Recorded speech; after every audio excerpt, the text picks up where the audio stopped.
আসুন। নমস্কার স্যার। বসুন।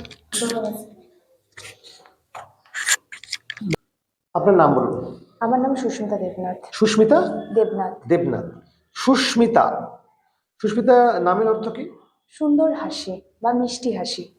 সুস্মিতা দেবনাথ, বলুন আপনার সম্পর্কে কিছু বলুন। আমার নাম সুস্মিতা দেবনাথ। আমার পিতা মাননীয় সুকুমার দেবনাথ। আমি নদিয়া জেলার কৃষ্ণনগর কোতোয়ালি সুবর্ণবিহার গ্রাম থেকে আসছি। আপনার কোতোয়ালি থানা না? কোতোয়ালি থানা সুবর্ণবিহার গ্রাম থেকে আসছি। আমি 2021 সালে নবদ্বীপ বিদ্যাসাগর কলেজ থেকে বিএ কমপ্লিট করেছি। বিয়ে, গ্র্যাজুয়েশন কমপ্লিট করেছি। কোতোয়ালি থানা আইসি আছেন না? হ্যাঁ। কে আছেন বর্তমানে? অমলেন্দু বিশ্বাস। অমলেন্দু বিশ্বাস, ওকে। আপনার বাড়িতে কে কে আছেন? আমার মা আছেন, আমার বাবা আছেন, আর আমি আছি। তিনজন? তিনজন। তাহলে আপনি যে সিঙ্গেল চাইল্ড, আমার মেয়ে, তাহলে আপনাকে যদি এই যে পুলিশের মতো একটা রিস্কের কাজ আপনি করবেন, আপনার বাড়ি থেকে অ্যালাউ করলেন? হ্যাঁ, অবশ্যই অ্যালাউ করলো। তাহলে যদি অনেক দূরে আপনার পোস্টিং হয়, দেখা গেলো সুন্দরবন, ডায়মন্ড হারবারে আপনাকে ফেলে রাখা হলো, আপনি কি করবেন? অবশ্যই, আমি যেহেতু নিজের ইচ্ছে, মা বাবার ইচ্ছেতে স্বপ্ন পূরণের জন্য এসেছি, তো দূরবর্তীতে পড়লে আমি সেখান থেকে মা বাবাকে ফোনের মাধ্যমে যোগাযোগ করব, তাদেরকে দেখাশোনা করব। এমনকি আমার আশে জেঠু জেঠিমা আছে, তারা আমার মা বাবাকে দেখবেন। আচ্ছা, আপনি গ্রাজুয়েশন করেছেন কোন সাবজেক্ট নিয়ে? গ্র্যাজুয়েশন বাংলা, সংস্কৃত, মানে পল সায়েন্স। পাশে পাশে গ্র্যাজুয়েশন কমপ্লিট করেছি। মহিলা পুলিশ, মহিলা পুলিশ স্টেশন আপনার জেলায় আছে? আছে। কোথায় আছে? কৃষ্ণনগরে আছে। কৃষ্ণনগরে আছে। আচ্ছা, মহিলা পুলিশ স্টেশনের কি ভূমিকা বা কি গুরুত্ব আছে? পুলিশ স্টেশন তো রয়েছে নর্মাল। মহিলা পুলিশ স্টেশনের গুরুত্ব একটাই স্যার, গুরুত্ব অনেক কটাই হয় স্যার। অনেক অনেক অপরাধীরা আছে যেখানে হচ্ছে অনেক মহিলারা ক্রাইম করে, যেখানে পুরুষরা তাদের গায়ে সচরাচর তাদেরকে লকআপে ভর্তি করতে পারে না, সেখানে মহিলাদের নিয়ে যেতে হয়। আমাদের মতো যারা কনস্টেবল হবে তাদেরকে নিয়ে গিয়ে সেসব মানে সেসব সেসব মহিলাদের লকআপে আনার জন্য মহিলা পুলিশ অবশ্যই দরকার। লকআপ কি? লকআপ যারা অপরাধী নন তাদের জন্য লকআপ, যারা অপরাধী নয় তাদের জন্য লকআপ, আর যারা অপরাধী তাদের জন্য জেল। তাহলে আপনি মাঝে মধ্যে লকআপে গিয়ে ঘুরে আসেন? না, আপনি তো অপরাধী নন। মানে তাদের অপরাধী নয় বলতে তাদের চিহ্নিত করার পরে তাদের জেলে রাখতে হয়। শুধুমাত্র তারা অপরাধ করেছে এই নামক কথাটা শোনাতে তাদের লকআপে রাখতে হয়। আচ্ছা,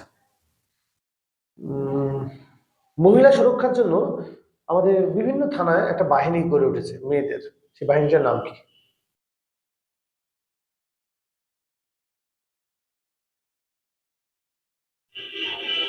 স্যার এই মুহূর্তে মনে পড়ছে না। মনে পড়ছে না। ওয়েস্ট বেঙ্গল পুলিশ গঠিত হয় কত সালে? 1861 সালে। কে করেন? লর্ড ক্যানিং। আর্ম ফোর্স কি? 500 সেনাবাহিনীকে মোতায়েন করাটাকে আর্ম ফোর্স বলা হয়। তাই? শুধু ব্যাটালিয়ন বলছেন, তাই না? হ্যাঁ, ব্যাটালিয়ন। আমি বলছি আর্ম পুলিশ তো কি? একটা আর্ম আছে, একটা আর্নাম আছে, এই সম্পর্কে আপনার জানা আছে? আমার জানা নেই। জানা নেই, ওকে। আপনার জেলার প্রধান নদী কি? জলঙ্গি। জলঙ্গি। ভাগীরথী নয়?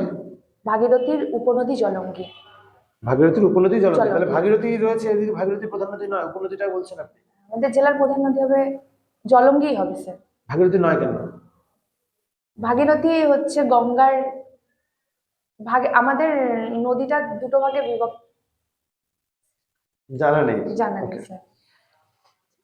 আচ্ছা, পশ্চিমবঙ্গে আমাদের নদিয়া জেলার কোন রাজারা রাজত্ব করতেন? কোন বংশের রাজা? নদিয়া জেলায়, পশ্চিমবঙ্গের নদিয়া জেলায় আমাদের নদিয়া জেলায় কোন বংশের রাজারা রাজত্ব করতেন? তার ধ্বংসাবশেষ এখনো আছে, সাম্রাজ্যের ধ্বংসাবশেষ।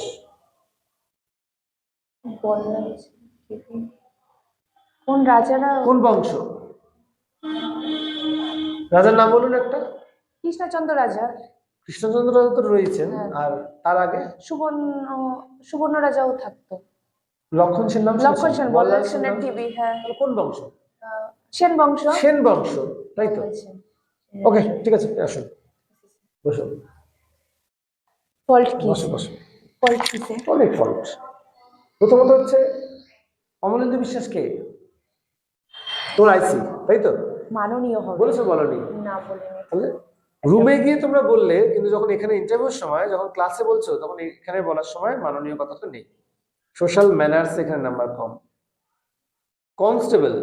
স্যার এই কনস্টেবল কথাটা আজ ছোটবেলা থেকে আমি অনেক স্কুল মানে আমি অনেক চেষ্টা করে স্যার হচ্ছে না, আমি ইন্সপেক্টর মানে আমার এইরকম ভাবে টান আসছে। বলো কনস্টেবল। কনস্টেবল এই তো বললে। মানে হয়ে যায়, যখন আমি ধীর গতিতে বলবো তখন হয়ে যাবে, কিন্তু আমি যখন তাড়াতাড়ি বলতে হবে তখন হবে না। তাড়াতাড়ি বলতে হবে, একটু প্র্যাকটিস করবে, দিনের মধ্যে 100 বার করে বলবে কনস্টেবল। যাদের যাদের সমস্যা আছে প্রত্যেককেই বলা হচ্ছে যে কনস্টেবল নট কনস্টেবল, এরকম নয়।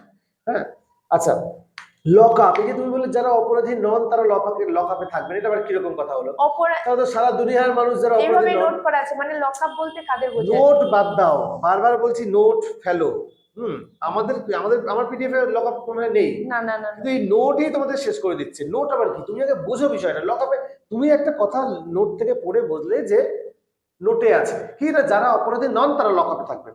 তাহলে তোমরা একবার মনে হচ্ছে না যারা অপরাধী নন, আমিও তো অপরাধী নন, আমার বাবা মা অপরাধী নন, তাই না? তাহলে তারা লক আপে থাকবেন। লক আপটা যাদের ওই চিহ্নিত করার জন্য তুলে নিয়ে এসে চিহ্নিত করে, তার মানে অভিযুক্ত, অভিযুক্ত যাদের বিরুদ্ধে থানায় অভিযোগ দায়ের করা হবে বা এফআইআর করা হবে, তাদেরকে যেখানে রাখা হয় সেটা হচ্ছে লক আপ। Lock up.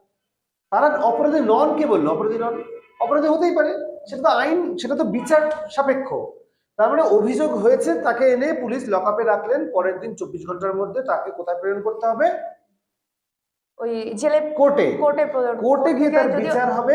তারপরে এইবার যদি তার অপরাধ সাব্যস্ত হয় তখন সে জেলে যাবে। জেলে যাবে। তাহলে অপরাধী নন কি করে? দেখা গেল যে যে জেলে যাচ্ছে সে নিশ্চয়ই লক আপে থাকবেই। অবশ্যই থাকবে। 10 জনকে ধরা হলো, 8 জন জেলে গেল, বা 7 জন বা 5 জন জেলে গেল, 5 জন ছাড়া পেল।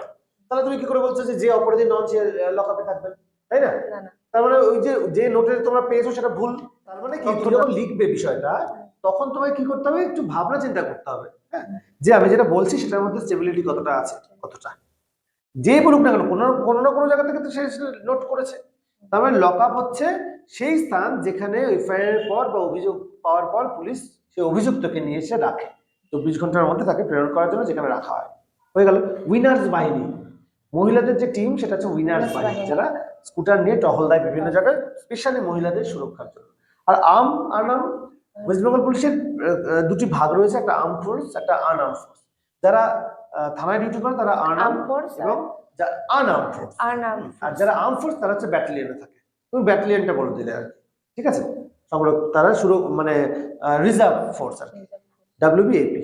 এই জিনিসগুলো কনসেপ্ট এখনো ক্লিয়ার নয় ওদের কাছে, সময় এতটা কম, এগুলো এতটা কম সময়ের মধ্যে প্রচুর মানে দিচ্ছি টাইম, কিন্তু তবুও 29 তারিখ তো না? হ্যাঁ একদম ফার্স্ট ডে। যখন কোথাও কিছু মনে হবে যে এটা আমার কনফিউশন হচ্ছে, আমাকে হোয়াটসঅ্যাপে ভয়েস মেসেজ করো, আমি তোমাকে আমার সুবিধা মতো আমি ক্লিয়ার করে দেবো। কিন্তু কোনো রকম কনফিউশন মনের মধ্যে রাখবে না যে এটা কি হবে, পরের দিন জানবো, এর থেকে জানবো, তার থেকে জানবো, ঠিক আছে আমাকে তুমি, ঠিক আছে? কনফিডেন্স আছে কিন্তু এই অনেক তত্ত্ব গড়বড়, ঠিক করো।